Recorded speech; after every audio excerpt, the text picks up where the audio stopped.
ताज्या बातम्यांसाठी महान करेला सबस्क्राइब करा आणि बेल आयकॉनला क्लिक करा। इचलकरंजीत 4 महाविद्यालयांचा 100% निकालात मुलींची बाजी। निकाल पाहण्यासाठी नेट कॅफेवर गर्दी।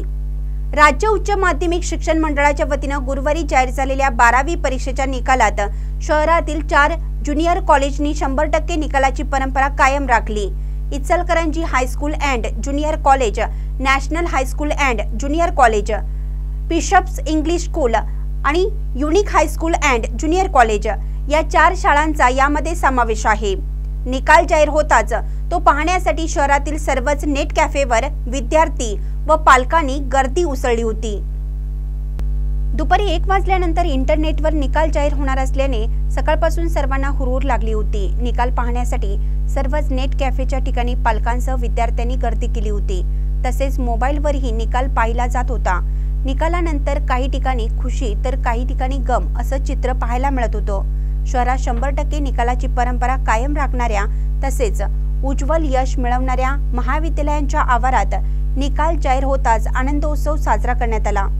शहरातील महाविद्यालये आणि मिळालेली टक्केवारी पुढील प्रमाणे: Ichalkaranji high school and junior college 100%, national high school and junior college 100%, bishop's English medium school 100%, unique high school and junior college 100%, तर Venkateshwara high school and junior college 99.43%, Tatyasu Musale high school and junior college 99.15%, Shri Balaji माध्यमिक विद्यालय junior college 99.59%, Manere high school junior college 99.5%, Shrimant Gangamai girls high school and junior college 95.58%, Tarabai girls high school and junior college 87.14%, Govindrao high school junior college 94.77%, Kabnur high school and junior college 98.27%,